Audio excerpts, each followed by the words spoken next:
Welcome back to डैक Noida channel.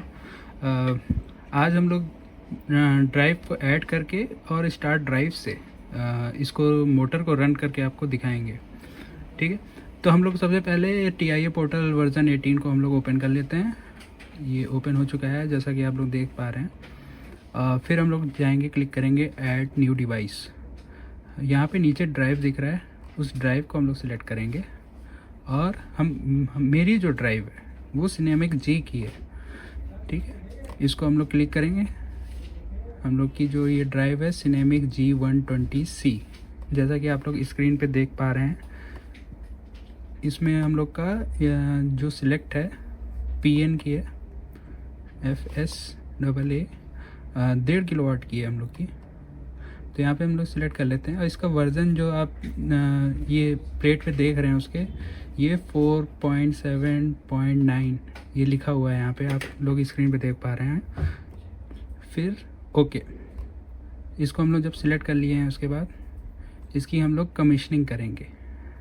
इसको select होने के बाद हम लोग जाएंगे कमीशनिंग में और कमीशनिंग में हम लोग स्टार्ट करेंगे इसकी कमीशनिंग। तो यहाँ पे हमने ड्राइव ले ली है, ये ड्राइव G120C PN की है।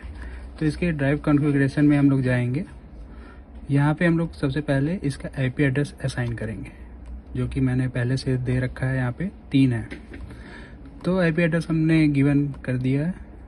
इसके बाद हम लोग जाएंगे कमीशनिंग के लिए। कमीशनिंग में कमीशनिंग विजार्ड पे हम लोग क्लिक करेंगे और ये हम लोग की स्टैंडर्ड ड्राइव है। तो यहाँ पे हम लोग कुछ भी नहीं करेंगे, यहाँ पे हम लोग सीधे नेक्स्ट पे जाएंगे और ये डाटा एक्सचेंज PLC2 ड्राइव, फिर उसको भी हम सिलेक्ट करके नेक्स्ट कर देंगे। उसके बाद हम लोग यहाँ पे 7 फील्ड बस with data set change over he select रहेगा और स्टैंडर्ड टेलीग्राम, इसके बारे में हम आगे पढ़ेंगे। फिर यहाँ पे हम लोग का वोल्टेज सप्लाई जो रहेगा वो 415 रहेगा। इसको हम लोग 415 करने के बाद नेक्स्ट कर देंगे। ड्राइव मोटर असाइड ब्रेकिंग, हम लोग की जो मोटर है उसमें अगर कोई ब्रेक है तो यहाँ पे हम लोग सिलेक्ट कर लेंगे, नहीं तो यहाँ पे कुछ भी नहीं सिलेक्ट करेंगे। और इसकी फ़िल्टर टाइप मोटर के लिए भी यहाँ पे अगर आपके मोटर में कुछ भी रिएक्टर है या DVD फिल्टर है, कुछ भी है, तो उसको हम लोग वहाँ पे ऐड कर देंगे। उसके बाद नेक्स्ट जाते हैं मोटर कॉन्फ़िगरेशन में। मोटर कॉन्फ़िगरेशन में हम लोग इंटर मोटर डाटा सिलेक्ट करके ओके कर देंगे। इसको ओके करने के बाद हम लोग को पूछा जाएगा कि कौन सा मोटर है। तो यहाँ पे हम लोग, आपके पास जो भी मोटर है, जैसे मेरे पास इंडक्शन मोटर है तो मैं इंडक्शन मोटर पे क्लिक करूँगा। स्टार कनेक्शन है मेरे मोटर में, जो कि अभी मैं आपको दिखाऊँगा कि कैसे वो कनेक्शन आप लोग कैसे जानेंगे कि स्टार है कि डेल्टा है। स्टार कनेक्शन में इसके बाद हम लोग यहाँ पे इसके मोटर डाटा को यहाँ पे एंटर करेंगे। इसमें मोटर डाटा के एंटर करने के लिए मेरे पास मोटर प्लेट है, जो कि आपकी स्क्रीन में शो कर रहा है। ठीक है, यहाँ पे हम लोग 305 जो इसके पैरामीटर होते हैं, ये P305 करंट के पैरामीटर है। तो मेरे मोटर प्लेट में जो लिखा है 1.20, ये मेरा करंट है मोटर का। मोटर की, हम लोग की मोटर की किलोवाट है जो 0.37 है। ठीक है, इसके बाद इसका जो मैक्सिमम RPM है वो 895 RPM है पर मिनट। ठीक है, इसका मोटर वोल्टेज हम लोग का यहाँ पे 415 है, जो कि मोटर प्लेट में लिखा है। आपको कुछ भी अपने से नहीं भरना है, जो भी मोटर प्लेट में गिवन है डाटा उसी को यहाँ पे भरना है, नहीं तो आपकी मोटर नहीं चलेगी। अगर आपके मोटर में कोई टेम्परेचर सेंसर लगे हैं तो वो यहाँ पे आप सिलेक्ट कर सकते हैं, जो भी यहाँ पे गिवन है वो आप लगा सकते हैं। ठीक है, हम लोग फिर नेक्स्ट पे दबाते हैं। यहाँ पे देखिए, यहाँ पे गिवन है कि ब्रेक अवेलेबल है कि नहीं है। मेरे मोटर में नहीं है, अगर आपके मोटर में है तो आप कर सकते हैं यहाँ पे थर्ड मोटर होल्डिंग ब्रेक के लिए। यहाँ पे फिर हम लोग नेक्स्ट पे जाएंगे और यहाँ पे जो रेफरेंस स्पीड है हम लोग की वो हम लोग दे देंगे 1000। और मैक्सिमम स्पीड भी हम लोग की जो है 895 है।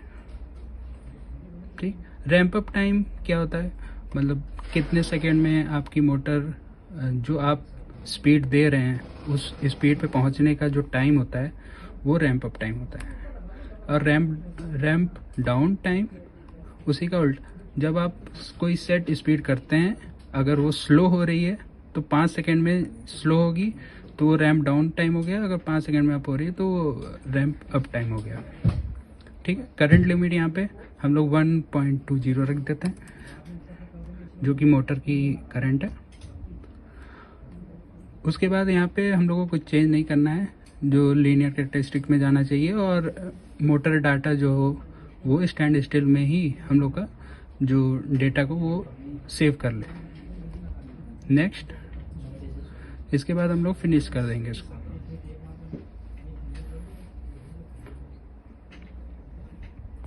कमिश्निंग विजार्ड कंप्लीट करने के बाद हम लोग सीधे डायरेक्ट आएंगे कंट्रोल पैनल पे। कंट्रोल पैनल पे हम लोग का सारा कमिश्निंग जितने भी मोटर डाटा थे हम लोग के वो हम लोग यहाँ पे फिल कर चुके हैं, जो कि अभी आपने देखा। इसके बाद हम लोग कंट्रोल पैनल पे क्लिक करेंगे। कंट्रोल पैनल पे क्लिक करने के बाद कुछ ऐसा इंटरफेस हम लोग का नज़र आएगा। ठीक है, यहाँ पे हम लोग एक्टिवेट बटन आपको दिख रहा है, इस पर हम लोग क्लिक करेंगे। ठीक है, यहाँ पे ये मॉनिटरिंग टाइम 2000 मिली सेकेंड मतलब 2 सेकेंड में ये ऑपरेट करेगा। ओके, एक्सेप्ट कर लेता हूँ मैं इसको। एक्सेप्ट करने के बाद आप लोग यहाँ पे देख रहे हैं स्पीड यहाँ पे हम लोग सिलेक्ट कर लेते हैं 10। ओके, 10 स्पीड सेलेक्ट करने के बाद यहाँ पे आरपीएम गिवन है, यहाँ पे हम लोग फॉरवर्ड में चलाना चाहते हैं मोटर को। ठीक है, मोटर को फॉरवर्ड चलाना चाहते हैं, मोटर को हम लोग क्लिक किया। ठीक है, अब जैसा आप देख सकते हैं कि यहाँ पे मोटर घूम रही है। ओके, ये अभी 10 की स्पीड में घूम रही है इसलिए आपको स्लो दिख रही होगी। आइए इसके स्पीड बढ़ाते हैं।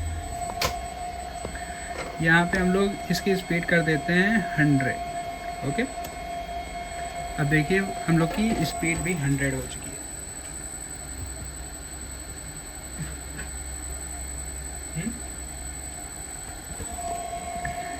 इसकी स्पीड को हम लोग इंक्रीज करके 500 कर देते हैं।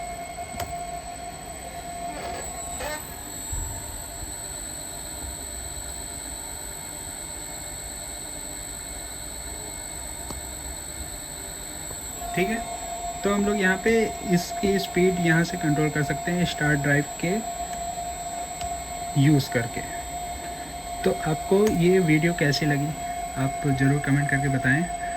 डाइक नोएडा को सब्सक्राइब कर लीजिए और नोटिफिकेशन भी ऑन कर लीजिए।